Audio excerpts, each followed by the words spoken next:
Good morning, everyone, and welcome to the Policy Committee meeting on March 21st. I call the meeting to order. All committee people are here, and I need an approval of the agenda. Motion to approve. Second. All in favor? Aye. Thank you. 4-0. Next up, I need a motion to approve the open session minutes from February 21. So move. Second. All in favor? Aye. Aye, thank you. Mrs. Morris, next, policies for second review. Yes, good morning, everybody. Good morning. The first policy we have for second review is policy 219, contracts with the board. This policy was reviewed by this committee in February and went to the board in March. We've received no stakeholder input since that time, and staff would ask that this go for approval at the April meeting. So moved. Second. All in favor? Aye. Aye, thank you. Next. Okay, the next one is 3-2C, which is the evaluation of licensed employees. This policy also was reviewed by this committee in February and by the board in March. I've received no input from any stakeholders on this policy, and staff would ask that this go for approval at the April meeting. So move. Second. All in favor? Aye. Thank you. 4-0. Next. Okay, Policy the 3. third one is policy 3-5, drug-free workplace. And if you remember, these are statutory changes. And this policy was reviewed in February by this committee and in March by the board. Again, there's been no stakeholder input since that time, and staff would ask for this to go approval in April as well. So move. Second. All in favor? Aye. Thank you. The next one is a proposed new policy, and this is evaluation of non-licensed employees. If you remember, that was so that when we had the evaluation of licensed employees, which you've already just talked about, that this would have a policy for those folks that aren't in our teaching and other employment. So this policy was reviewed by this committee in February and by the board in March. Again, there's been no stakeholder input, and staff would ask for this to go for approval in April. Motion to approve. Second.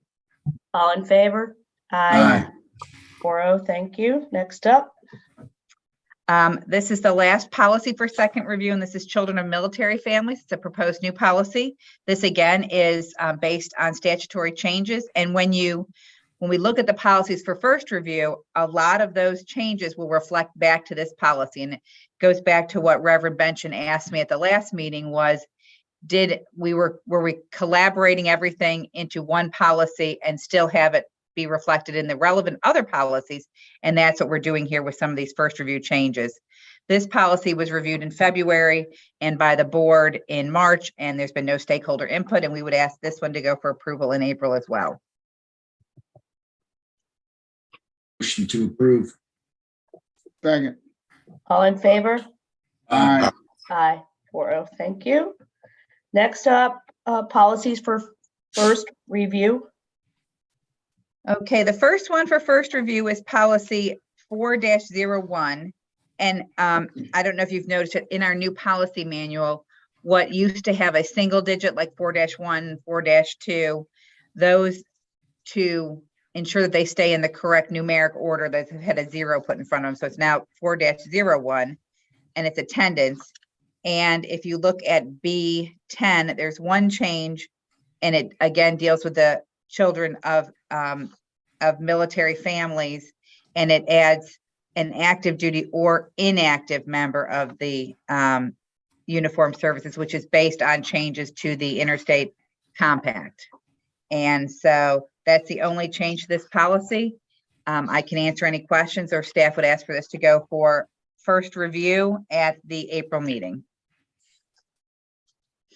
And so the only reason that this is changed is they're adding the inactive, Correct, which is correct. good. And that's based on statute.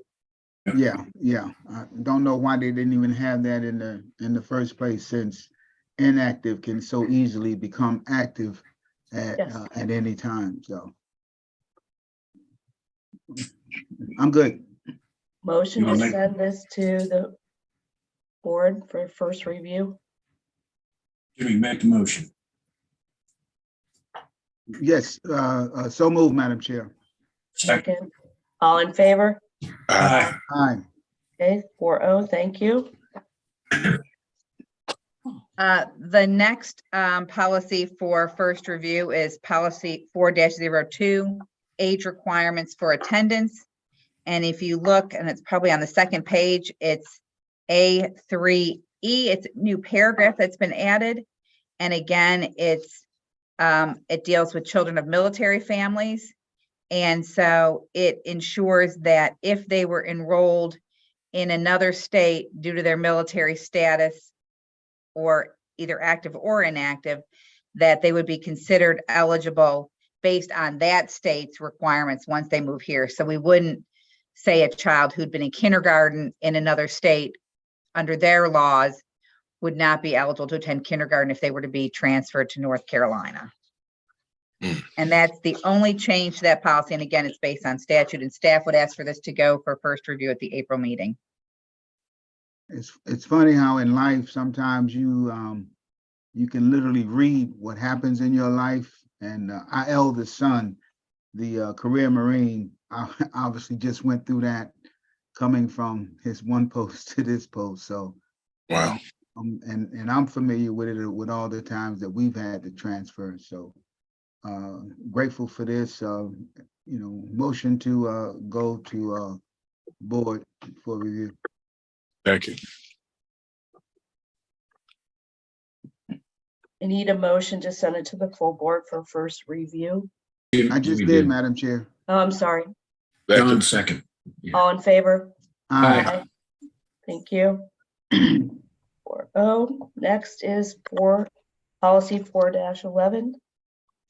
Yes, and this is student wellness, and this initially came to me with recommendations from the School Health Advisory Committee, the SHAC that's discussed in here. And then we went through the policy and made other additions that were required either by law or recommended by other policies that were important for us to have.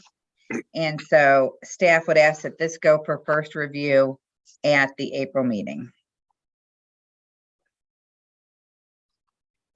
So the School Health Advisory Council, when do we do that? The board will appoint. They meet monthly, don't they? What? I think they meet monthly. Yeah, I don't know who is Yeah. appointed on the plan and how it gets approved by the board. That's in Okay. I'll look Mr. into it. McGraw's department, and I got I'll this look- from Mr. Moore, so he may be the one who oversees this. I'll find out how they get approved and be able to share that with the board at the next committee meeting. Thank you.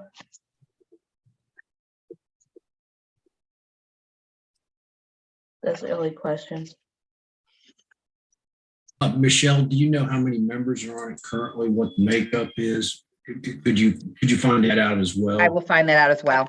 Do we need to appoint a board member representative to this as well? From what I read, that's I what it think that it said. includes a member from the board, or it can include a member from the board. I think I saw that in the policy. I thought when I read it, when I was perusing this, it said a member from the board, as well as the school district, as well as the community, a parent not working for the school district. I thought I read all of that. Yeah, it says it's composed of school district, health department, and community representatives. One So- person from the board, school district administrator, local health department, local mental Right. health, yes. So, Yeah, one person from each board, school, yep. yeah, so I'll Board, yeah, find out the school current administrator. members and how they're appointed. The current membership groups. And I'll how go they're from there. appointed, Okay, and figure out how we fix that. okay. So this Thank you. is active now? It is. Okay. But So we- The green is what's proposed for new. Right, but we don't have a board member currently serving. we do. Oh, you are? You are, John? You Yeah. John, I'm Yeah. back. Yeah. Oh, okay. Thank you, Good, we're John. compliant. I like that. Thank you, sir. Yeah. So I just publicly made it known, so I gotta make sure I remember when the meetings. Okay, any other questions on 4-11? Motion to approve. Second. All in favor? Aye. Aye. 4-0, thank you. Next is policy 4-14. Okay, we're back to changes based on the military compact in 4-14, which is student records. So the changes in here are based, like I said, to deal with children of military families. And the only other change in there is that the office in the Department of Education that oversees FERPA changed their name several years back from the Family Policy Compliance Office to the Student Privacy Policy Office. So we've made that change as well. And staff would ask that this go for review at the April board meeting. Motion to approve. Second. All in favor? Aye. 4-0, thank you. Next up is policy 5-1. Okay, this one has been before you all a bunch of times, Mhm. and I can discuss any of the changes that we've made. You may have noticed this morning that you got a notification that there was a change, and I did upload a new version. I've made one minor change since I uploaded this previously, and that change is the very last change, and it's E12. And there was some confusion in reading this. The language there talks about the district committee. If the district committee determines that a particular book is inappropriate for a certain level, i.e. elementary, middle, or high, and determines that it should be removed from, for example, a middle school, it will be removed from every middle and every elementary school in the district. So age level seemed to be confusing, so I changed age in both places to grade. So it clarifies that it's meant for if it's determined to be inappropriate at middle school, it'll be at all middle schools, not just at the one if the district review committee. So we don't That's have the to only go- change that's been made since I uploaded this, and I'm here to discuss any of the other changes anyone has questions for. Thank you. Ms. Morris. Yes, sir. So, and again, my stance is not to be confrontational. I just want clarity and understanding on my questions I'm getting ready to ask. Okay. It talks about one change. Let me see. Classroom displays should be limited to materials which represent the United States, the state of North Carolina, the school name and mascots, and are related to the curriculum. So what if they are dealing with a portion in U.S. history that deals with, let's say, the black, red, and green flag, dealing with Black History Month? Is that a flag that cannot be displayed as well? I would assume that that would be related to the curriculum. So it Okay. hit that last portion. What if they're dealing with a session that may deal with historical events that deal with Black Lives Matter or anything like that? Those are flags that will not be able to be discussed or talked about or displayed? I think it all depends on the ability to tie it to the curriculum. If it's tied to the curriculum, then it would be appropriate. If it's not tied to the curriculum, then it would not. And these are kind of classroom displays that are affixed to the walls, those kinds of things. So it would be curricular in nature,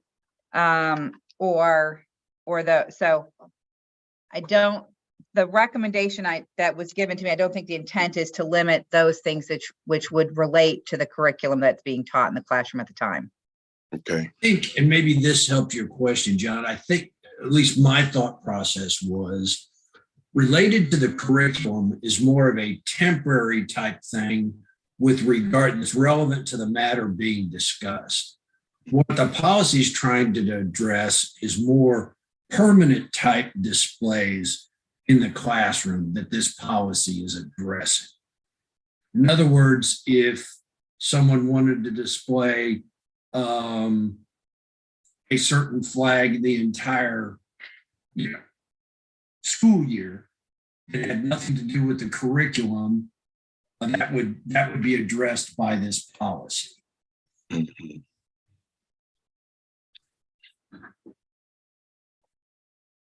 I understand those things that. Mm. Okay, let me ask my second question before I forget. All right, talking about the material about books, literature being banned. So again, even though we are, Wait. Use the word banned. maybe that as, yeah, because if one book is, It's not banned. if a book is being sent or reviewed and they do not want that book, that's banning. That's banning a book. No, that wouldn't be banning. That would be getting rid of inappropriate material. Yeah, it's removal more than ban. But it's still being I don't care how you say it, it's still banning. Okay, so in December, we heard a parent talking about reading a book to us in December that was cringeworthy. And those are books should not be on our schools. I'm not, y'all, Okay, let you go first. Sorry, let you go. Okay. I haven't even finished my statement. Okay. It's still a form of banning. Even though it's an inappropriate book, it is a book that is being banned from the schools. So my question is, I understand the difference between something that is derogatory or inappropriate, but then I also know that there's a difference with books that are just not being liked. So I'm just making sure, because if one book has something about sex or the A word or SHIT, it has a word or two. I understand that is, to me, that's minor, okay? And I understand that a book that is inappropriate. But then there are some forms of literature that may be more appropriate, but not necessarily explicit for certain schools because of the demographics.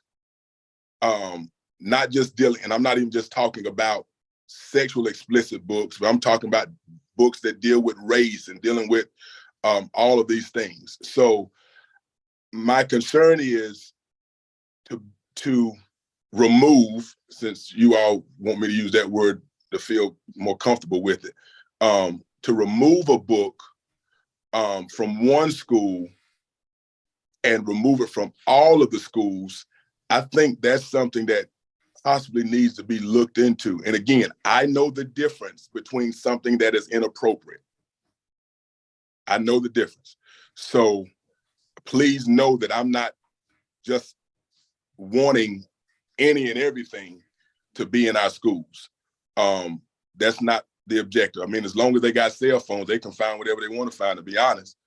But I just think we need to really, I would like to look into that a little bit more before accepting this, on how that looks.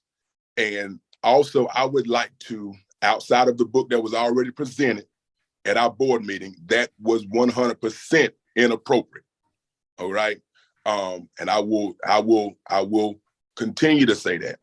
But I would like to look at other books that individuals have identified that are in our schools that would fall under this category, in reference to what this policy is trying to pass, before I vote to agree with the policy being accepted. Again, I'm open to understanding what it looks like. It looks different for different people. It does. But I would like to know what it looks like for us. What specific books, outside of the one that has already been shared, what would be identified as inappropriate?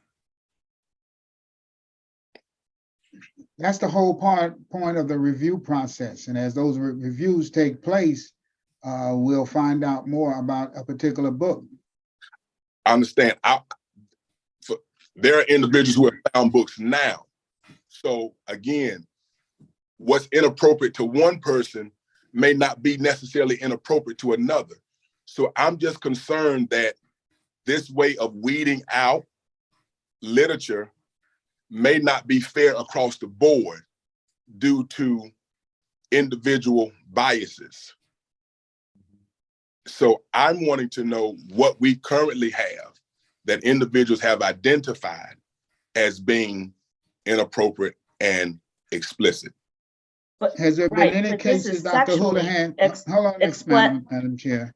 Dr. Houlihan, have we had any cases where books have been reviewed where explicit biases was the sole purpose of that book review? I don't think explicit biases is a reason for the review. We've had books that have been reviewed at school levels and at the district level that have been challenged by parents or community members with regard to explicit content, language, those kinds of things. And so we do have a robust process in place at the school level and the district level. If either one is challenged, then it goes to that next level, and then ultimately to the board if that ends up being further appealed after the district. So, you know, my level of confidence right now is, have we had books that have been challenged? Yes. Do we have review committees? Yes. And those review committees reflect the perspectives of the local school. The district review committee reflects the perspective of the school district as a whole. You know, Reverend Kirkpatrick, we can certainly provide you and this committee with a list of those books that have been challenged, that have been reviewed or are currently under review, because we keep that database. So that's easy to provide to this committee if you would like it. Thank you. I'm done, The Madam way Chair. that I read this is it's sexually explicit or graphic materials. This doesn't talk about anything except that. But anybody could say the content of the book is not good, they can appeal it. But we're saying that the content would be considered inappropriate, includes, but is not limited to sexually explicit or graphic materials. Right. And what this says, I'm not disputing. I want to know what it looks like for us, because again, my grandmother may think this is inappropriate when she's 81 years old. Compared to me being 40, I'm like, this is not really inappropriate. So I'm asking to see what are some of the examples. Again, I am not disputing making sure that appropriate material is in our schools for each grade level, but I would like to know what it looks like as it pertains. And Dr. Houlihan, if you could, I would like to see a list of those books that have been challenged in the past, if you don't mind. Sure. Thank you. I'd also like to add that the state, in some of the legislation they're proposing, they are looking at this issue as well. So there is a chance that even our policy may be superseded by state law.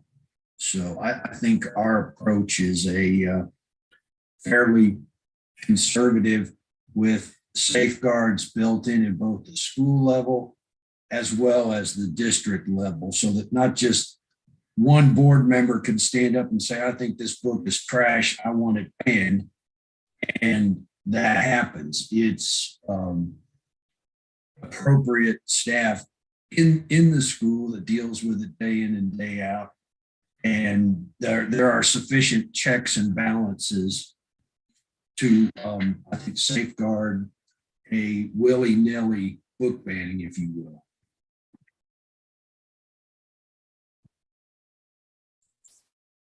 I'll make a motion to send it to the board for first consideration. Second. And John, I would just say, All in favor? Aye. Aye. Nays?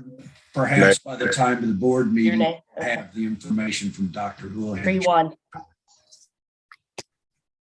So Dr. Houlihan's going to give us the books that we've already banned or whatever word, or not having in the libraries anymore. So actions item to take to the full board are the policies for second review and policies Madam for, Chair, yes, we did A, right? The attendance, Did we do that? we did what? A. 3A, yes, sir. Yes, we Oh, did. okay. Okay. Yes, we did them all.